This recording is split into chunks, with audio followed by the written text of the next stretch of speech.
우리를 통하여서 열방이 주께 예배하게 되리.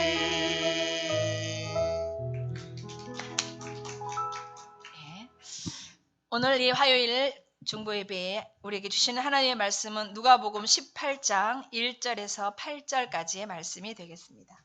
누가복음 18장 1절에서 8절까지의 말씀을 함께 교독하도록 하겠습니다. 예수께서 그들에게 항상 기도하고 낙심하지 말아야 할 것을 비유로 말씀하여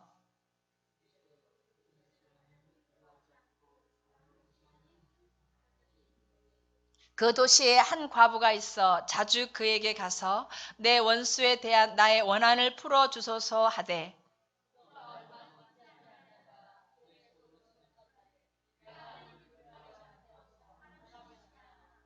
이 과부가 나를 번거롭게 하니 내가 그 원한을 풀어주리라. 그렇지 않으면 늘 와서 나를 괴롭게 하리라 하였느니라.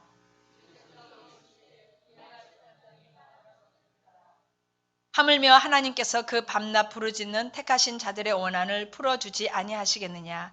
그들에게 오래 참으시겠느냐.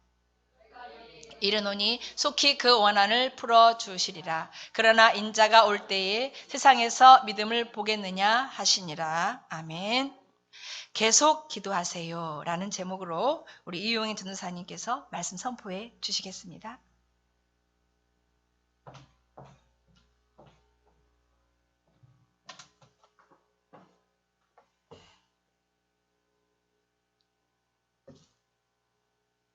할렐루야. 오늘 하루도 예배 가운데 하나님이 살게 해주시고 영과 육이 오늘 치료받는 시간 될 줄 믿습니다. 소원하는 모든 기도 제목 하나님 응답하십니다.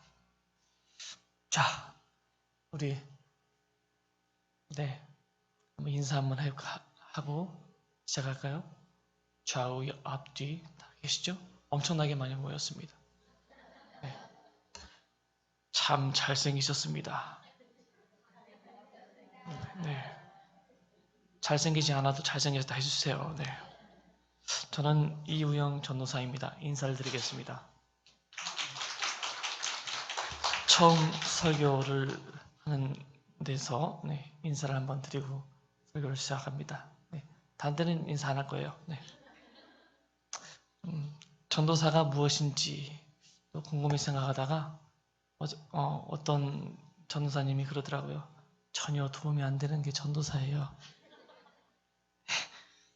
저는 도움이 되는 전도사 되고 싶습니다. 여러분 새1의 기도회 때 모두 이렇게 은혜 받고 나면 눈에서 도끼도 더 빠지고 성질도 많이 더 죽고 여러 가지 변화의 역사가 일어납니다. 새1의 기도회가 끝난 게 그것으로 기도회가 끝난 것이 아니고 2016년 처음 시작을 알리는 기도회였습니다. 오늘 우리 하나님께서 말씀으로 우리 육신을 만져주실 줄 믿습니다. 여러분, 저희 할아버지는 일본 동대학원에서 일본 도쿄에서 박사로 계시다가 몇 년 전에 돌아가셨습니다. 저는 7 가정이 살고 있는 가정 중에 막내 막둥이입니다. 여러분 제가 막둥이처럼 보이나요? 안경을 벗어도 죄송하지만 영락 없이 막둥이죠. 막내입니다. 어머니, 엄마, 아빠, 그 다음에 저희 위에 형이 계시고요. 그 위에 누나가 있는데요. 할머니, 할아버지 6명의 인간들이 오직 이우영밖에 몰랐습니다. 저는 엄청나게 큰 사랑을 받고 자랐습니다. 금수저는 아니지만 항상 깨끗한 수저를 먹으면서 살았습니다. 여러분, 기적이라는 단어를 들으면 참 기분이 좋습니다. 또 신기하기도 합니다. 미라클이라고 하는 기적. 미국 필라델피아에서 오신 목사님이 얼마 전에 간증을 하시는데요. 이분이 어떤 교회 집회를 갔는데 그 집회 목사님, 그 교회에서 불러주셨던 목사님이 몇 년 전에 말기암, 위암 판정을 받았어요. 그래서 의사가 3개월밖에 못 산다고 그렇게 얘기를 했었습니다. 그런데 그 옆에 있던 그 암센터에 온 어떤 한 환자가 있었는데 당신은 초기에 발견이 되었으니까 이제 1년만 여러 가지 강화요법, 항암제, 여러 가지 약물요법 잘만 쓰면 나을 수 있다라고 얘기했었어요. 그런데 3개월밖에 못 산다는 이 목사님은 지금까지 8년 이상을 건강하게 살고 있고 1년 동안만 잘 물리요법, 약물 치료를 잘하면 잘 산다는 이 청년은요, 정확히 1달 반을 살고 죽었어요. 여러분, 오늘날 이런 일이 많이 일어납니다. 우리의 죽고 사는 것이 어떻게 보면 이 마음가짐에서 달려있다고 생각할 수도 있습니다. 여러분, 기도하다가 낙심하고 난망한 적 많죠? 이 목사님은 8년 동안 잘 건강하게 살고 계신데 그 눈앞에 펼쳐진 그 암 선고를 받고 끝까지 기도했습니다. 좌우지간. 하나님 앞에 매달리면 여러분 출애굽기에 나와 있는 여호와 라파, 여호와를 상징하는 여호와를 이름을 부르는 여호와 라파 치료의 하나님을 붙잡고 하나님 살려달라고 끝까지 기도했습니다. 여러분 결국에는 하나님이 치료를 해주셨지만 그 12장 위부터 시작해서 드러낸 것만 좌우지간 20kg가 넘을 정도로 드러냈고 그렇지만 여러분 8년 이상을 지금도 건강하게 교인수 10,000명 이상을 목회하시는데 아무 지장 없게 살아 계십니다.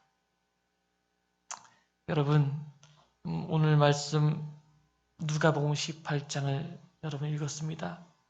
불우한 재판장이 하나님을 두려워하지 않는 재판장이 있었고 또한 그 원한을 풀어달라는 그 한 과부가 나오게 됩니다. 이 스토리 이야기는 패러블, 비유로 설명하신 말씀입니다. 여러분 성경을 읽다 보면 성경을 많이 읽다 보면 정말 성경 바이블 매니아라고 하는 성경 많이 읽다 보면요 내가 그 성경의 주인공으로 쏙 들어가 버립니다. 여러분 영화 잘 보는 영화 매니아들 있잖아요. 꼭 조조할인 한번 보고 힘의 영화 보고 막 이딴 거 하는 사람들 그러면요 그 영화 속의 주인공으로 내가 그냥 그 영화로 빠져 들어가는 거예요. 말씀을 읽다 보면 어떤 사람들은 말씀 속으로 쏙 주인공으로 들어가게 됩니다. 여러분 이제 요즘에 제가 또 창세기 50장을 갖다가 입체로 쫙 또 읽고 있는데요. 요즘은 어제는 제가 요셉이 됐습니다. 여러분 요셉이 돼가지고는 그냥 요셉이 팔려가는 내용은 창세기 37장, 8장, 39장, 40장부터 시작해서 요셉 스토리가 계속 나와요. 여러분 요셉도 막둥이, 저도 막둥이 공감대 형성이 확 되고 그 당시에 채색 옷을 입혀가지고는 그냥 그 아버지가 야곱이가 얼마나 이뻐했는지 몰라요. 그런데 형들 못 하나 봐라 시켰는데 가서 보다가 형들 질투해가지고 창세기 나오는 인류 최초의 인신매매를 당해버리고 말았습니다. 만약에 저희 형 이수경, 저희 누나 이선화 얘기했네요. 작정고등학교 선생님인데 오늘 아침에 출근하더라고요. 그런데 저희 형과 누나가 저를 인신매매로 팔았다고 생각하면 아마 가만히 못 있었을 거예요. 요셉이 그의 나이 30세에 창세기 41장에 드디어 애굽왕 바로로부터 꿈을 해석을 잘하게 됨으로 인해서 인정받게 됩니다. 그러고 나서 총리가 되는 사건이 일어나죠. 그러고 나서 자기를 핍박했고 자기를 인신매매했던 그 형들이 창세기 42장으로 넘어가게 되면 형들을 만나게 됩니다. 그의 만남, 운명적인 만남. 여러분, 그 운명적인 만남에서 저 같았으면 똥바가지를 갖다가 확 찢겼을 거예요. 그런데 요셉은 처음 형들이 와서 그때 기근이 엄청나게 심했었거든요. 그 멀리서 온 많은 사람들이 와가지고는 이제 식량을 얻어갔는데 와서 보니까 큰형, 작은형 다 왔었거든요. 성경에 보니까 요셉이가 울 곳을 찾아서 뒤로 헉 하나로 뒤로 숨었던 거예요. 엄청나게.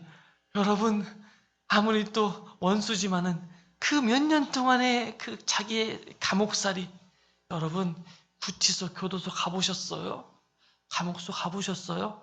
지금은 밥도 주고 빵도 나오고 여러 가지가 환경이 좋았었겠지만 그 당시 감옥은요, 엄청난 그냥 살인자들 아니면 그 당시 왕의 그 명령을 거역한 흉악범들이나 들어가는 그 감옥이었었잖아요.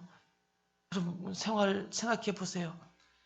창세기 41장에 애굽왕 바로가 이제 요셉을 불러내는데 이제 그 요셉이 그냥 오는 것이 아니죠.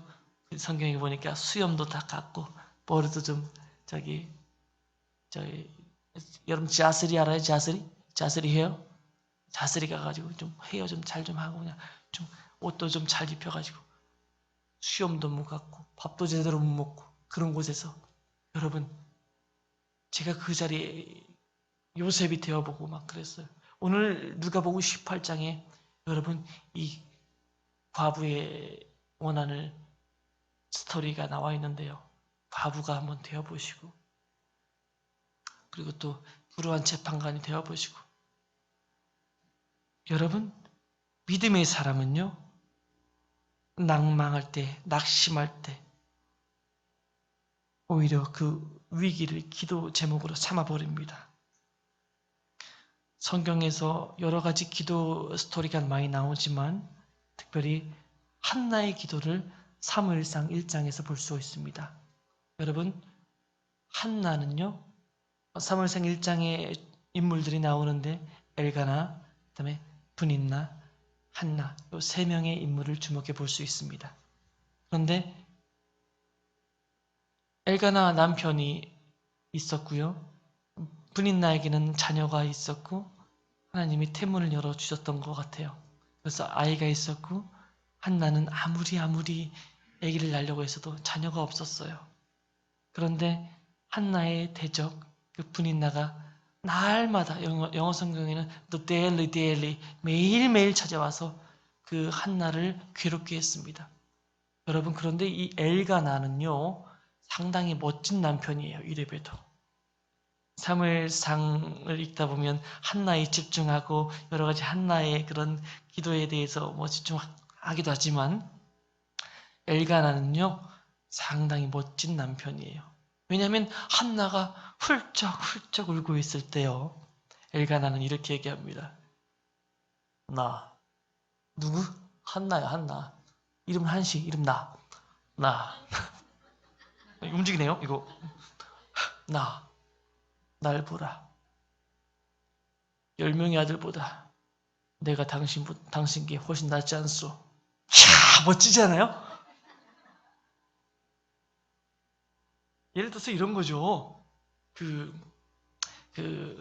여보, 왜 우리 집에는 왜 BMW도 없어? 왜 구스도 없어? 왜 우리는 왜 저기 모닝 같은 거 타야 돼? 이럴 때, 네 남편이, 여보, 모닝보다 내 사랑이 더 크지 않나? 뭐 이런 거. 네. 여러분, 제가 전에 이제 사역하던 교회에 어떤 권사님이 자기는, 아이고, 나는 터프한 남자가 좋았어. 그냥 어렸을 때부터 이 터프한, 나를 확 이렇게 이끌어주는 그런 터프한 남자가 좋았어. 그런데 한 30년 넘게 살다 보니까 터프한 남자는 싫어. 이제 부드러운 남자가 좋아. 여러분, 이 권사님이요. 이 30년 동안 이 미용실을 했었는데요. 남편분이 이 권사님을 교회에서도 무슨 모임을 하고 그러면 저녁 7시 안에는 꼭 집에 들어오라는 명령을 내린 거예요. 30년 동안 한 번도 7시 이후에 들어간 적이 없어요. 무서우니까. 터프하니까. 그런데 그 몇 달 전에 얼마 전에 이제 그 권사님들 모여서 식사도 하시고 좀 늦게 들어갔어요. 그래서 카톡을 보낸 거죠. 여보, 오늘은 늦게 들어가. 요. 답장이 없었습니다. 그래서 무섭게 밤 9시 반쯤에 아파트 문을 들어가는데 띵동 문을 팍 차고 나오는데요. 갑자기 문이 이제 이마에 맞아가지고 그냥 권사님 떨어진 거예요. 왜 이제 오냐고! 그 사건 이후에 여러분, 이 권사님은 터프한 남자는 정말 칭호하게 됐어요. 부드러운 남자가 좋다고. 여러분, 사무엘상 1장에 나오는 엘가나 남편 참 부드러운 남자입니다. 여러분, 한나가요. 그 아기가 없을 때 그 괴로움은 굉장합니다. 여러분, 저는 사역했던 교회에서요. 그 어떤 분은 아기가 생기지도 더 이상 이제 아기 안 가졌으면 좋겠는데 5명, 6명까지 막 생기는 거예요. 그런데 어떤 분은요. 그 집안도 아주 잘 사는 분이셨는데 아기가 없어가지고 정말로 그냥 그 아기가 많은 집에서는 이분을 바라볼 때 별말도 안 했는데 그냥 그 얼굴이 꼴보기 싫은 거예요. 하나님, 저 집안은 저렇게 아기가 그냥 생기지도 않았으면 좋겠는데 저렇게 아기가 많고 우리 집은 왜 아기가 없습니까? 하면서 정말로 그 괴로움은요, 본인 아니면 몰라요. 아기 때문에 괴로운 거예요. 모릅니다. 저는 아직 총각이라서 전혀 그런 건 잘 아직 와닿진 않지만 엄청났어요. 여러분, 한나는요, 그 모든 괴로움을 그냥 하나님 앞에 나가서 계속 기도했던 거예요. 끊임없이 기도하는 겁니다. 여러분, 그 제사장 엘리로부터 그 이제 됐다. 하나님이 너희 기도 들어주셨다. 이제 들어가라. 이제 가라. 여러 가지 그 스토리가 나오잖아요. 응답 받았잖아요. 그 한나의 기도. 그 여러 가지 어려움 속에서 기도할 수 있었던 그 한나의 믿음의 기도. 그리고 또 한 가지는 그 히스기야의 기도인데요. 히스기야의 기도 엄청나게 유명합니다. 여러분, 오늘 여기 오신 분들 엄청나게 축복입니다. 히스기야의 기도를 한번 제가 동굴소리 원래 이렇게 리버브 에코도 넣어주고 이렇게 하는데 제가 이제 아나운서 시험도 봤었고 여러 가지 안 해본 거 없어요. 잡정으로다가 엄청나게 다 해본 적이 있어요. 히스기야가 사자의 손에서 편지를 받아보고 여호와의 성전에 올라가서 히스기야가 그 편지를 여호와 앞에 펴놓고 여러분, 이 대목은 제가 설명해 드리겠습니다. 이제 히스기야가 왕위에 올랐고요. 남유다 왕으로 등극하게 됩니다. 그 다음에 여러 가지 적군들이 쳐들어오는 상황인데요. 아스루 왕 사네립이라는 아주 악한 왕이 있었어요. 근데 그 왕이 자꾸 남유다를 공격해 왔었습니다. 그 3명이죠. 3명의 신하를 보냈어요. 다르단, 랍사게를 보냈어요. 특별히 이 3명의 그 신하 중에서 랍사게가 진짜 계속 그 언덕에 서서 산 위에 서서 남유다, 그다음에 히스기야의 말을 듣지 마라, 예비하지 마라 계속 조롱합니다. 그러면서 결국엔 이 편지를 이제 히스기야가 받았는데요. 그 편지 내용들이 이제 조롱하는 모든 그런 소리들인 거예요. 여러분, 그것을 히스기야는요, 하나님 성전으로 막 달려갑니다. 달려가서 여호와 전 앞에 무릎을 꿇고 쫙 핍니다. 편지를. 여러분, 저는요, 나이는 좀 많이 어리지만 산전수전 이렇게 공군 좀 많이 경험해 봤어요. 사기도 많이 당해보고. 예를 들어서 그런 거죠. 고소장, 사기, 그 다음에 나를 누군가가 고소했고 여러 번 그 원치 않는 여러 가지 법적인 서류를 가지고 이제 교회에 오는 거죠. 새벽에 와가지고 하나님 살려주세요 하면서 움직이네요. 살려주세요 막 기도하는 거죠. 네, 펼쳐놓고 이 믿음의 기도. 여러분, 영국 속담에 잔잔한 파도는 훌륭한 선원을 만들지 못한다는 말이 있습니다. 파도가 세게 몰아칠수록 그 역경을 극복하고 이기면 훌륭한 선원이 되는 것처럼 하나님이 우리를 향한 생각은 우리의 생각보다 깊고 높습니다. 우리가 힘들고 어려움이 생기므로 그러므로 말미암아 우리를 죽이시는 것이 목적이 아닙니다. 우리를 그 역경 속에서 연단하시고 할렐루야, 오히려 그 위기를 기회로 삼아서 기도 제목으로 삼아서 승리하기를 원하시는 것이 하나님의 뜻입니다. 예레미야가 33장 3절에 보면 주께서 인생으로 고생하게 하시며 근심하게 하심은 본심이 아니시로다. 할렐루야. 담임 목사님 버전으로 한번 해볼까요? 할렐루야. 똑같았나요? 오늘 아침에 와서 잠깐 연습한 거예요. 원래 제가 연습 많이 하면 똑같아집니다. 네. 오늘은 다 할 수는 없으니까요. 네. 할렐루야. 네. 오늘 화요 중보 예배에 나오신 여러분들, 믿음으로 사는 여러분들, 마음에 기도를 하다가 낙심된 심령들 오늘 다 치료받습니다. 할렐루야. 우리 육신의 질병, 육신의 고통도 다 치료받는 것도 중요한데 우리의 이 낙심된 마음, 심령 치료받아야 됩니다. 여러분들. 할렐루야. 누가복음 18장에 보니까 항상 기도하고 그다음에 낭망하지 말아야 될 것을 비유로 하되 예수님은 비유 설교를 많이 하셨습니다. 여러분 오늘 이제 특별히 화요 중보 예배에 여성분들 굉장히 많이 나오셨습니다. 네, 성별이 우리 목사님과 전사님들 빼면은 전부 다 수컷이신데 네, 여성분들 많이 나오셨는데 한국 여성들의 가장 큰 문제점은요 바로 이 한입니다. 한 때문에 미치겠어요. 저희 어머니는 맏며느리로 들어오셨어요. 저희 집이 이제 큰 과수원을 경영하고 있습니다. 저희 집이 이래봬도 과수원 CEO 집안입니다. 과수원인데 과수원 맏며느리로 들어와서 그 할머니부터 시작해가지고는 그냥 엄청나게 시집살이를 30몇 년간을 지금도 하고 계세요. 지금도. 여러분 저희 어머니를 보면요 정말 하나님 살아계셔요. 여러분 지난번에 그 장로님 오셔서 간증하셨지만 장로님은 그 아내분의 그 기도를 많이 말씀하셨잖아요. 저는 아직 장가를 결혼을 아직 안 했지만 못한 건 아니에요. 굳이 아직 안 했지만 저희 엄마 기도로 저렇게 살았습니다. 저희 모든 간증 스토리 오늘 하루 종일 이야기해도 일주일을 얘기해도 다 못할 이야기를 간증은 엄청나게 많습니다. 여러분과의 만남의 시간 아직 많으니까 개봉박두 기대하시라. 할렐루야.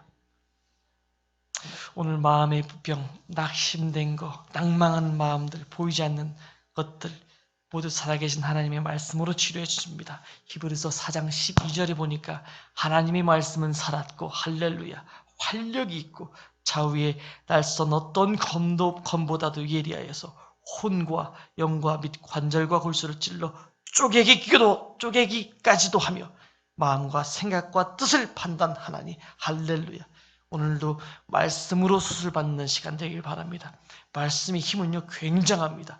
교회마다 전도를 하기 위해서 또 부흥을 위해서 많은 프로그램들 굉장히 많습니다. 어떤 교회는 알파 코스 프로그램, 새신자 프로그램, 제자 훈련 여러 가지가 많아요.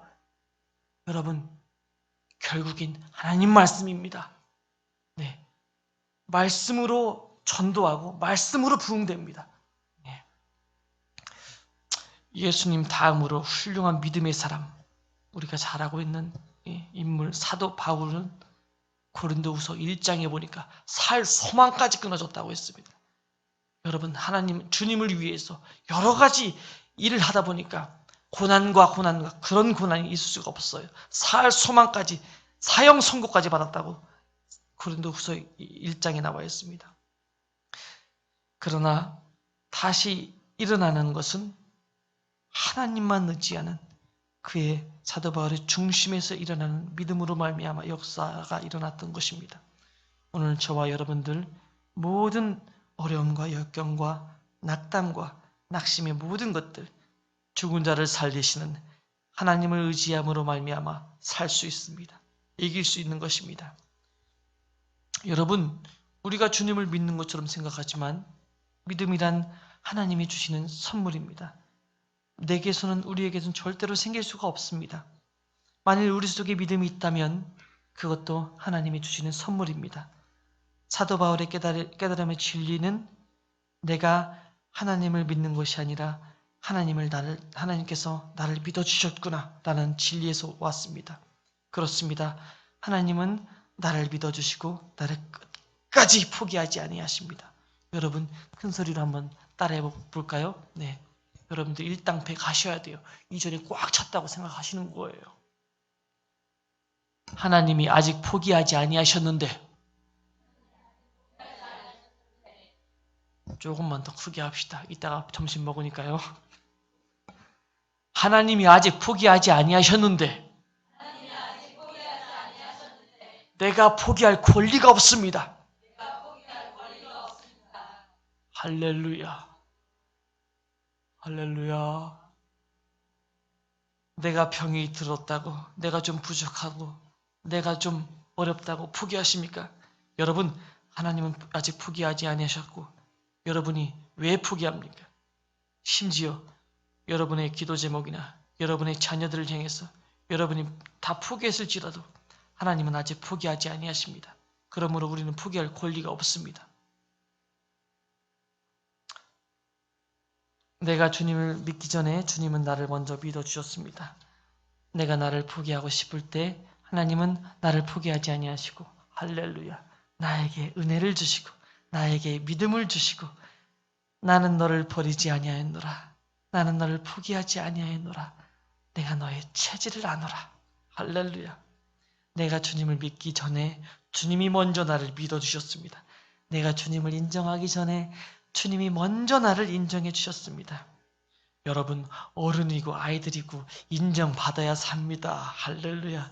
저는 아까도 말씀드렸지만 나이는 어리지만 산전수전, 공중전, 육해 그냥 육해 공군 모두 다 경험했던 사람입니다. 최근에 LA에서 있었던 일이 있는데요. 78세 할아버지 한 명과 74세 된 할머니가 가출했습니다. 세상에 청년이나 청소년이나 젊은 애들이나 가출하는 거지. 세상에 이런 일이 있었어요. 황당한 사건이죠. 이 두 분은 오랫동안 혼자서 사시다가 노인대학에서 만나서 사랑에 빠졌습니다. 어느 날 자식들을 다 모아놓고 인자 우리가 결혼해야겠다. 안 되겠다. 어떻게 생각하냐? 여러분들 자녀를 다 보라고 얘기했어요. 손자부터 시작해서 그냥 프랑카드를 들고 결사반대를 나온 거예요. 그래서 결국엔 이 78세 할아버지하고 74세 할머니가 가출해버린 거예요. 여러분, 누구도 인정해주는 사람이 한 사람도 없었던 거예요. 여러분, 할머니, 할아버지도 이렇게 인정받아야 살아요. 어떤 목사님, 이제 한인교회 목회가 쉽지는 않습니다. 미국의 한인교회 어떤 목사님이 간증을 하시는데요. 매주 어떤 집사님 한 명 때문에 목회를 못하겠다고 절망과 낙심에 그렇게 빠져가지고 그런 날이 있었답니다. 왜냐하면 매주 설교를 하고 마치고 나오면 저 뒤에서 인사할 때 목사님 오늘 설교 쭉 쓰셨네요. 엄청나게 쭉 쓰셨네요. 한두 번도 아니고 매주마다 그렇게 말씀하시는 거예요. 그렇다고 그분이 정신적으로 문제가 있는 분이냐? 아니에요. 정상적인 회사에 다니신 정상적인 분이십니다. 그래서 이 말씀을 들은 이제 부흥 강사님이 이제 해결 방법을 이렇게 하라고 했어요. 그래서 이제 주일날이 왔고 설교를 그날 따라서 엄청나게 잘 준비해가지고 설교를 막 하신 거예요. 맨 마지막에 영락없이 아니나 다를까 목사님 오늘 설교 쭉 쓰셨네요. 이제 목사님이 한마디 하시는 거예요. 네, 죽 썼습니다. 죽은 아무나 써주나요? 환자한테 써주지. 할렐루야. 그 이후로 그 얘기가 쏙 들어갔습니다. 인정받았습니다. 여러분 목회자도 목사도 여러분 인정받아야 삽니다. 할렐루야. 여러분 사도 바울의 이 삶을 보면요. 어딜 가든지 인정해 주는 사람 한 명도 없었어요. 그렇죠? 고난도 그런 고난이 없어요. 여러분들 고린도후서 11장에 보면요. 그 사도 바울이 자기가 당한 그 고난과 어려움을 간증하고 있어요. 제가 한번 읽어드릴게요. 내가 수고를 넘치도록 하고 옥에 갇히기도 더 많이 하고 매도 수없이 맞고 여러 번 죽을 뻔하였고 유대인들에게 40에 감한 매를 5번이나 맞았고 3번 태장으로 맞고 1번 돌로 맞고 3번 파선하고 1주야를 깊은 바다에서 지냈고 여러 번 여행하면서 강의 위험, 강도의 위험, 동족의 위험, 이방인의 위험, 시내의 위험, 광야의 위험, 바다의 위험, 거짓 형제들 중에 위험을 당하고 또 수고하고 애쓰고 여러 번 자지 못했고 줄였고 목말랐고 여러 번 굶기도 했고 춥고 헐벗어 놀아. 여러분 이런 고난 어떻게 당해보신 적은 없잖아요. 그런 더 당해보신 적 있어요? 아무튼 여러분 이 사도 바울이 당한 고난 중에서 특별히 유대인들에게 40에 하나 감한 매를 5번 맞았잖아요. 40에 40에서 하나를 감한 매. 그러니까 39번인가요? 이걸 5번 맞았는데요. 이걸 맞고 나면요. 우리나라의 전통적인 매는요. 뭐죠? 곤장인가요? 부리를 들라 이러면서 곤장을 막 때리고 막 그러잖아요. 네. 그거 하면 거의 반절 죽잖아요. 이때 당시에는요. 그런 나무가 아닙니다. 쇠입니다. 쇠. 맞으면요. 그냥 여기만 우리나라 사람들이 생각할 때 이 성경책 읽을 때는 그냥 그 매를 그냥 여기 엉덩이나 이렇게 하나 팍팍 이렇게 맞을 것 같잖아요. 아니에요. 쳐맞는 거예요. 그냥 쳐맞는 거예요. 그냥 죽을 때까지. 그것을 몇 번이나? 5번이나 맞았어요. 아이고, 여러분, 우리 학생들 말로 소름입니다. 소름. 여러분, 이 모든 위험에서 사도 바울은 나를 인정해 준 사람 한 명도 없었고 정말로 이 외롭고 힘든 시기에 하나님은 이렇게 자기에게 사도 바울에게 오셔서 내가 너를 아노라. 내가 너를 인정하노라. 주님이 나를 위하시면 누가 나를 대적하리요. 할렐루야. 이것이 사도 바울의 고백입니다. 여러분 힘이 어디서 나옵니까? 기도할 수 있는 힘이 어디서 나옵니까? 느헤미야는 여호와를 기뻐하는 것이 나의 힘이니라. 할렐루야. 역대하 16장 9절에 보니까 여호와의 눈은 온 땅을 두루 감찰하사 전심으로 자기에게 향하는 자들을 위하여 능력을 베푸시다니. 할렐루야. 여러분 인정받아야 살아요. 저는 선교를 그렇게 많이 다녀오지는 않았습니다. 인도네시아 발리, 동티모르, 그다음에 베트남, 캄보디아, 필리핀, 태국, 그다음에 중국 장춘, 그다음에 미국 서부 쪽으로 많이는 다녀보지는 않았지만 오늘 이 설교 말씀을 준비하면서 아프리카 그 탄자니아 선교사님 최창식 선교사님의 간증을 잠깐 들려주려고 합니다.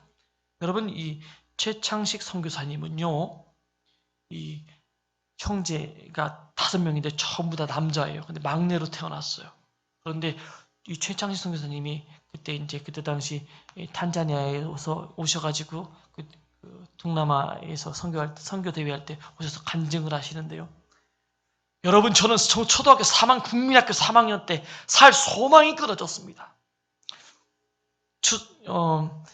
왜냐하면 그 3학년 때 이 최창식 선교사님은요, 설 때, 추석 때, 크리스마스 때 또 교회 가서 예수님께 기도하는 것은요, 좌우지간 예수님 올해는 새로운 빤스 있게 도와주세요.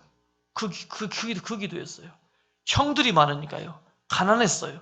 그래서 어머니가 이 빤스 팬티를 하나 사주면 다 첫째 형부터 내려와서 계속 입고 있다 보면 나중에 자기한테 와서는 거의 걸레요 수준이 그냥 걸레 수준이 됐어요.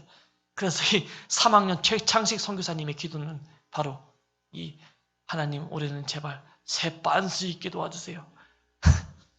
여러분 3학년 이제 겨울방학이 끝나고 나서 이제 3학년을 마감하는데 그 이제 마지막 시간에 겨울방학 숙제로 내준 미술 그림을 잘 그려갔습니다. 최창식 선교사님은 그림도 잘 못 그리는데 그림을 그려가지고는 다 선생님이 검사를 하는데 최창식 선교사님의 그림을 그날 따라서 뒤에 딱 걸어놨대요. 대표적으로. 그래가지고는 너무나 기뻤죠. 그래서 이제 그 소식을 온 만방에 알리기 위해서 집으로 갔습니다. 집으로 가가지고는 어머니가 저녁밥을 막 하고 있었는데, 엄마, 선생님이 나 그림 잘 그렸다고 뒤에다가 딱 이렇게 걸어주셨어요. 어머니가, 여러분, 그 당시에는 많이 어려웠었기 때문에 그림 그리는 거 이런 거 잘해봤자 아무 소용없다고 그런 시절이었었잖아요. 그러니까 어머니가 얘야 밥 처먹어라 이따가 그만 얘기하고 그러더래요.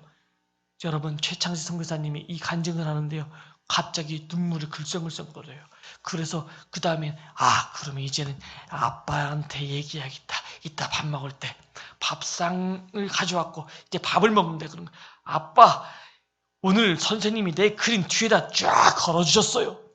아버지가, 창식아가 밥 먹는데 얘기하면 복 달아나나, 밥이나 처먹어. 그냥 그림 그려서 뭐 하려고.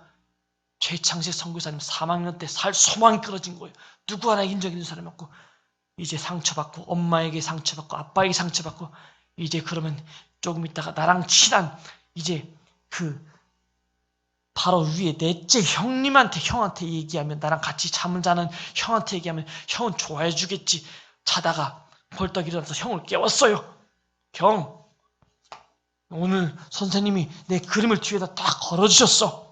그러니까 그 형이 이제 이렇게 얘기했어요. 자다 일어나고, 창식아, 그거는 그림 잘 그린 사람들 학교 중에 다 걸어놨잖아. 맨 마지막에 그냥 마지막에 한 번도 걸어보지 못한 아이를 위해서 걸어준 거야. 자빨리 차! 그런 거예요. 여러분, 확인사살까지 당한 최창식 선교사님은 살 소망까지 다 끊어졌습니다. 그런데 인생의 대반전이 일어났습니다. 초등학교 4학년 새학기가 시작됐고, 이제 선생님이 교체가 새로운 선생님이 오셨는데, 여자 선생님 오신 거예요. 부드러운 여자 선생님이 오셔가지고는 출석을 부르는데, 이제 최창식을 딱 부르더니, 이야, 내가 가만 보니까 이 중에서 네가 제일 용감하게 생겼다. 그러더래요. 그러니까 최창식 선교사님이 누구도 자기 이름을 부르면서 그렇게 칭찬해주고 인정해준 사람이 없었는데 마음에 기쁨이 확 오는 거예요. 오늘 콜레라 접종 예방 주사가 있는데 네가 1등으로 맞아라. 최창식 선교사님은 기분이 갑자기 좋아졌어요. 콜레라인지 환타인지 모르겠지만, 콜레라인지는 모르겠지만 사이다인지 모르겠지만, 네! 여러분, 기분이 좋아가지고 이제 콜레라 예방 접종 주사를 접종을 하는 거예요. 양호 선생님하고 의사 선생님이 오셔가지고 주사를 빵 넣는데 쫙 맞았어요. 여기다가 쫙 맞고 기분이 좋았어요. 내가 1등이다. 내가 이제 1등이다. 의사 선생님과 양호 선생님이, 창식아, 너는 어떻게 그렇게 용감하니? 최창식 선교사님이, 양호 선생님, 이거 맞으면 좋은 거예요. 그러니까 의사 선생님이랑, 당연하지. 이거 맞으면 용감한 거야. 훌륭한 거야. 좋은 거야. 하면서 여기다가 콜레라 예방접종 확인서를 딱 써줘가지고 한 장을 준 거예요. 여러분, 최창식 선교사님은 이제 그 한 장을 받으면서, 야, 이제 이걸 가지고 엄마한테 가져가면, 아빠한테 가져가면, 형들한테 보여주면 용감하다고 해주겠지, 칭찬해주겠지 생각했어요. 그러면서 집에 가는 겁니다. 가는데 서울역을 지나가는데 서울역 광장에 사람들이 많이 모인 거예요. 보니까 여기 뭐 하는 거예요? 물어보니까 여기 콜레라 예방 접종하는 시간인데 여기 가서 콜레라 예방 접종 맞으면 되는 거야. 이 최창식 선교사님 마음에 한 장을 들고 가는 것보다 2장을 들고 가는 것이 엄마 아빠가 더 좋아하겠구나. 나를 용감하다고 이번에는 내 생에 최고로 축하해 주겠지. 인정해 주겠지. 생각하고 콜레라 예방 접종을 한 대를 보고 빵! 또 맞은 거예요. 2장을 가지고 딱 하는 겁니다. 할렐루야. 야, 나에게는 이제 2장이 생겼다. 이걸 가져가면 엄마 아빠가 기뻐해 주겠지. 딱 걸어가는 겁니다. 남대 문 앞을 지나가는데 사람들이 많이 있는 거예요. 여기 뭐 하는 거예요?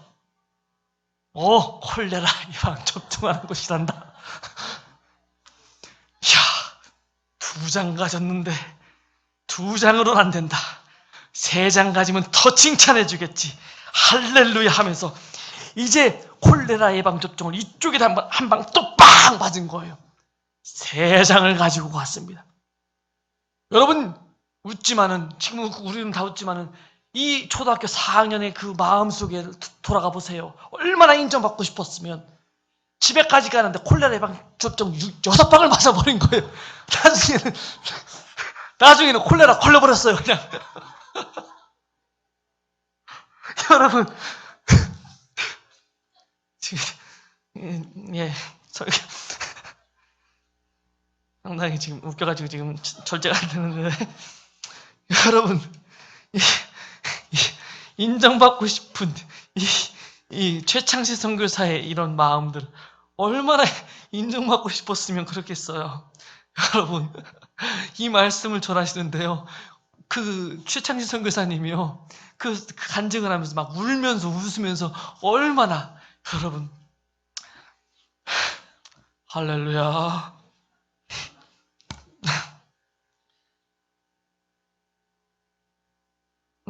김춘수라는 시인이 있습니다. 2007년도, 6년도에 돌아가셨는데요. 한국을 대표하는 여러 그 시인들이 있는데 여러분 시집도 한 번씩 읽어보세요. 성경책도 많이 읽지만 꽃이라는 시가 있습니다. 제가 한번 읽어드리겠습니다. 내가 그의 이름을 불러주기 전에는 그는 다만 하나의 몸짓에 지나지 않았다. 내가 그의 이름을 불러주었을 때 그는 나에게로 와서 꽃이 되었다. 내가 그의 이름을 불러준 것처럼 나의 이 빛깔과 향기에 알맞은 누가 나의 이름을 불러다오. 그에게로 가서 그의 꽃이 되고 싶다. 우리들은 모두 무엇이 되고 싶다. 너는 나에게, 나는 너에게 잊혀지지 않는 하나의 눈짓이 되고 싶다. 여러분 그렇습니다. 인정받는 거 굉장히 중요해요. 아무도 인정해주지 않는다 해도 낙마하고 낙심될 때까지 다 그런 적이 많이 있잖아요. 여러분 끝까지 기도하는 거예요. 오늘 이제 본문으로 왔습니다. 상당한 항해를 거쳐서 이제 본문으로 누가복음 18장으로 딱 들어왔는데요. 18장 다시 한번 볼까요? 네, 누가복음 18장.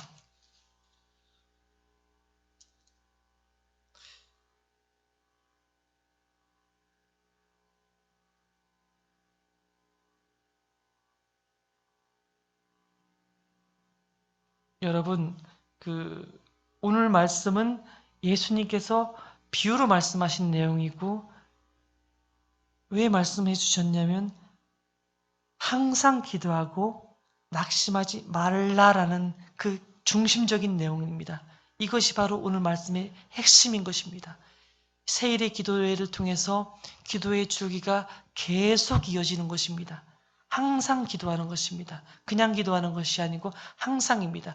성경의 한자 한자도 여러분 사소하게 보아서는 안 됩니다. 그냥 기록된 것이 아닙니다. 만약에 여기에 여러분 너희들이 기도 좀 하고 기도 좀 할 때가 있고 그냥 기도 좀 하게 만들려고 내가 어떤 비유 하나 설명해 줄까?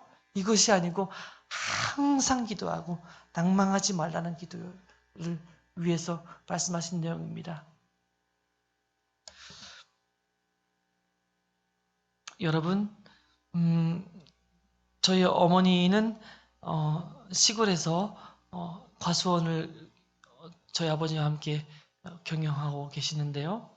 많이는 하지 않습니다. 사과, 포도, 배, 복숭아 뭐 이런 것들 많이는 하지 않지만 한 과수원 한 6,000평, 5,000평 뭐 얼마 안 돼요. 크기가 작은 규모로 이렇게 하고 있습니다.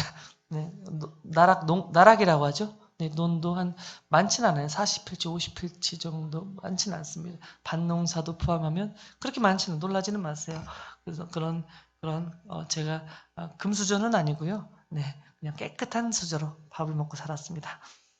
여러분, 저희 어머니는요, 저희 집안에서의 그 사랑은요, 완전 초집중된 우영이를 위한 막 기도가 이어지고 막 우영이 엄청나게 사랑하고 있거든요. 제가요, 어머니가 주신 사랑 다 그 기도의 내용들 간증하자면 너무너무 길지만 오늘 한 가지만 이제 마무리로 여러분들에게 말씀드리고 마칠게요. 제가요, 이제 청신에서 이제 학교를 다니고 이제 지방으로 왔다 갔다 할 때가 있었습니다. 기숙사에 살다가 이제 금요일, 토요일만 되면 또 집에를 내려가고 그랬어요. 여러분, 우리 담임 목사님은 그 전도사 시절에 아반떼를 또 아까 그때 기억하시죠? 저는 여러분, 저희 아버지께서 이제 우영이에게 있어서 이제 무쏘를 사주셨어요. 무쏘 아세요?